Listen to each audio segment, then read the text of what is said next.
dan ini adalah segmen The New World. Kita punya tamu yang sebelumnya pernah datang, Bang Grace. Selamat datang. Hai.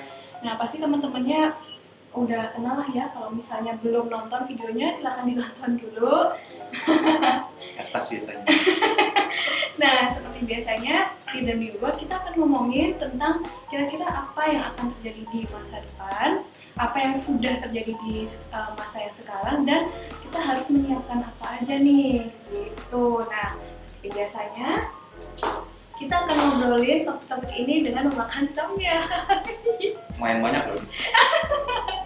Oke, untuk topik yang pertama, sekarang nih di US itu tuh ada beberapa Uber yang dia tuh pakai Tesla secara driverless. Jadi udah nggak ada supirnya tuh di sana. Terus di US tuh lumayan canggih banget ya. Selain itu kan asuransi mobil nih. Jadi kalau misalnya tiba-tiba ada yang tabrakan kan, terus biasanya kalau kita telepon asuransi mobil, jadi kita harus nongkrong di situ, nunggu di situ sampai ada abang-abangnya datang gitu. Untuk memastikan ini benar-benar terjadi ya, bukan bohong-bohongan. Tapi kalau di US itu udah ada asuransi yang dia tuh tinggal ngirimin drone aja. Jadi dia bisa tinggal kita tuh share log aja ke asuransinya. Dia akan datang ya. Dia akan datang ke tempat itu, ke lokasi itu. Jadi kita cuma tunggu beberapa menit aja, habis itu kita udah bisa tinggal, nanti orang asuransinya bakal datang buat ngederek mobil kita. Jadi secanggih itu, dan masih ada banyak lagi kecanggihan-kecanggihan di sana. Nah, kira-kira ini kita udah sekilas kita tahu nih bakal ada beberapa hal yang berubah, yang dimana sebelumnya membutuhkan orang di sana, terus lama-lama orang itu udah nggak perlu ada, digantikan oleh teknologi. Nah, kira-kira menurut Bang Bre, apa pekerjaan yang akan tutup 5-10 tahun mendatang? Oke, kalau ditanya seperti itu 5-10 tahun mendatang ya. Kalau untuk pekerjaan sebenarnya mungkin tidak akan tutup dalam 5-10 tahun mendatang. Cuma secara orang atau secara human yang mengerjakannya, ini sambil makan berarti ya? Oh, sambil makan, oke. Secara human yang mengerjakannya itu yang akan berkurang. Kenapa? Karena tadi digantikan dengan teknologi. Jadi kalau ada asumsi bahwa pekerjaan itu bakal hilang, saya nggak sepenuhnya setuju. Yang ada adalah pekerjaan itu menjadi lebih efektif atau efisien dengan menggantikan peran manusia terhadap robot. Memang akan jadi satu pro kontra di kita.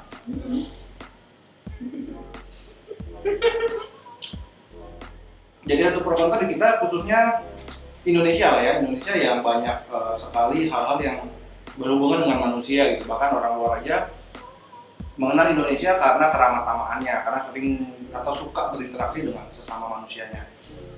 Nah, poin yang tadi nggak akan tutup itu apa? Menurut saya lebih ke tidak spesifik satu industri, tapi lebih ke dari sisi orang atau dari sisi company-nya, apakah mereka mau menggunakan teknologi atau tidak untuk mengakselerasi atau menyesuaikan dengan keadaan zaman yang makin canggih gitu ya. Menurut gue itu deh yang kalau secara industri dibilang tutup gue sih nggak sepenuhnya agree. Memang beberapa posisi akan terdisrupt pastinya, tapi secara industri mungkin nggak akan tutup. Contoh paling gampang gitu ya, kalau misalnya yang nonton juga tahu gitu, mungkin paling tradisional di Indonesia apa sih? Let's say petani gitu. Yes. Yang sangat-sangat manual gitu. Tapi kalau teman-teman tahu juga atau browsing di internet, ada juga kok startup yang udah mulai mengincar agriculture, di mana mereka menggunakan teknologi. Contoh yang tadi kalau kita lihat ya adalah mengakses mobil dalam insurance. Kalian boleh cari di internet atau di YouTube untuk mengairi sawah. Kalau dulu kan petani nuang satu-satu tuh pakai embernya gitu kan. Dan dia menggunakan hal yang sama dengan yang tadi di US, menggunakan drone untuk mengairi sawah-sawah yang ada di sana. Dari situ bisa terlihat efisiensi satu waktu pasti. Terus yang kedua, yang diairi bisa jauh lebih banyak.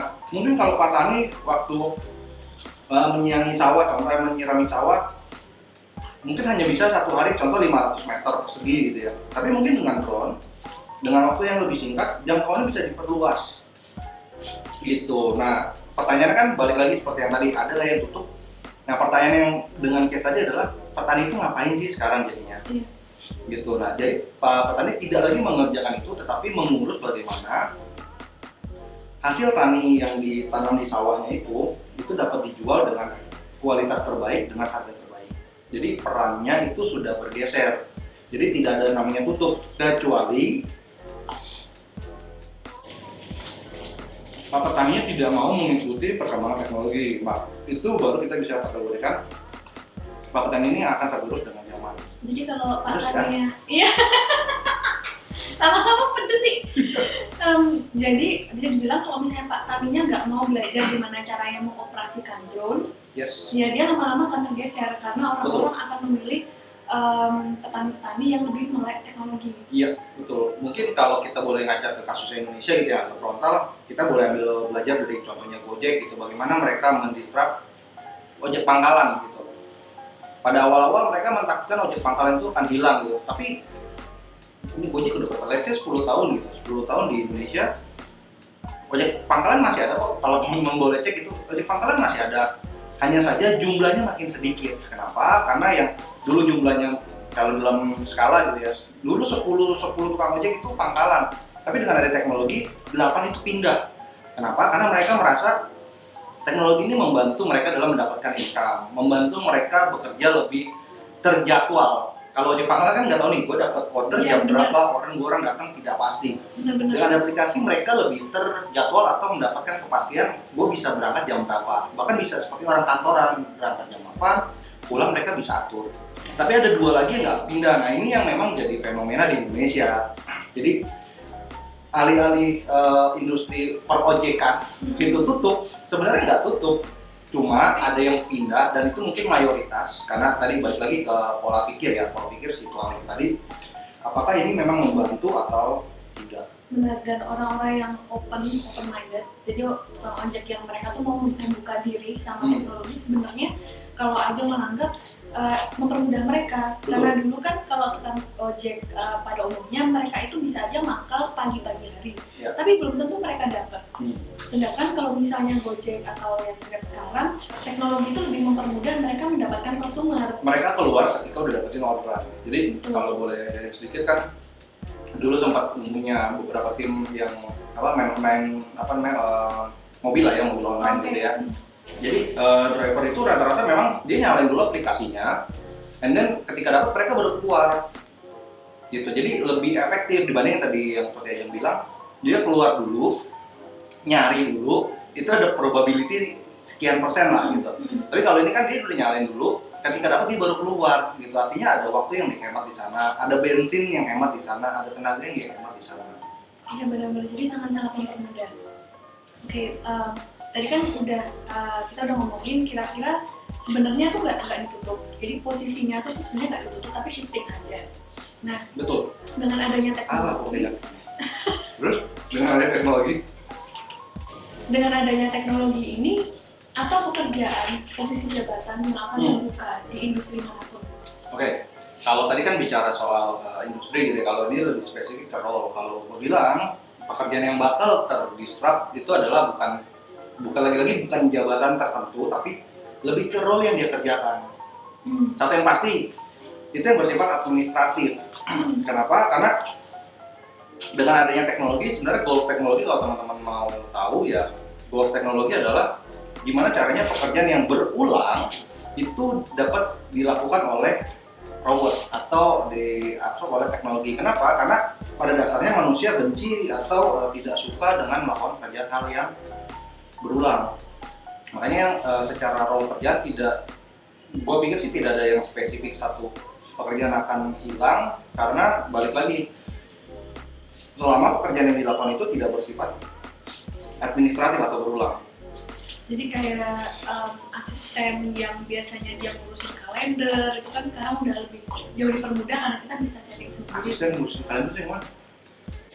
Ngatur jadwal, sekretaris. Iya, sekretaris ya. Oh, oke. Sekretaris. Sebenarnya kan sekretaris masih ada ya. Betul. Cuman jauh. Posisi masih ada, tapi role yang tadi yang biasa dilakukan secara administratif itu yang akan hilang.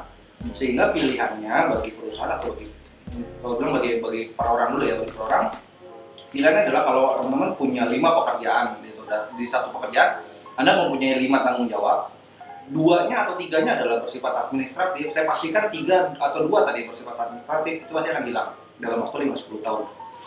Sehingga teman-teman harus pikirin, berarti gue cuma punya 2 tanggung jawab doang nih.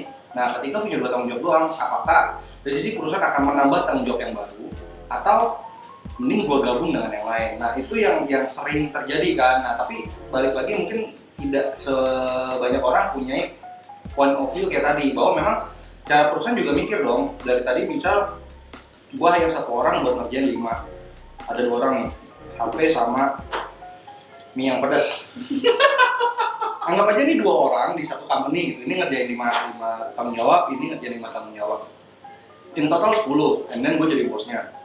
2 di sini itu bisa dikerjakan oleh teknologi karena bersifat administratif. Yang 3 di sini bisa dikerjakan secara administratif, sehingga si Mi ini tinggal punya 3 tanggung jawab yang tidak administratif. Si handphone punya 2. Dari sisi company, gue akan melihat kemarin gue hire 2 orang karena gue punya 10 tanggung jawab. Sekarang ini 3, ini 2. Why gue nggak 1? Karena kemarin pun 1 orang tuh tanggung jawabnya 5. Nah, itu yang harus teman-teman sadari, karena banyak yang terjadi adalah ketika masuk teknologi baru, mereka cenderung blaming atau menyalahkan gitu. Wah, perusahaan nggak adil, apa segala macam dan lain-lain. Cuma kalau tadi saya coba ilustrasikan, harusnya teman-teman bisa menangkap yang lebih clear bahwa itu adalah sesuatu yang sangat-sangat logis gitu. Dan ketika satu pun ada satu namanya kan tadi digantikan dengan teknologi kan. Pilihannya kan antara si Mi sama si handphone nih. Perusahaan akan melihat mana yang bisa menerima tanggung jawab lebih banyak. Karena ini kan dua hal yang berbeda ya, digabungkan jadi satu. Karena memang kebutuhan yang tadi. Tapi di satu sisi kita lihat dari point of view-nya si Mi dan si handphone. Apakah si Mi ini mau belajar 2 fitur di handphone atau si handphone ini mau belajar 3 dari si Mi ini? Gitu, itu balik lagi ke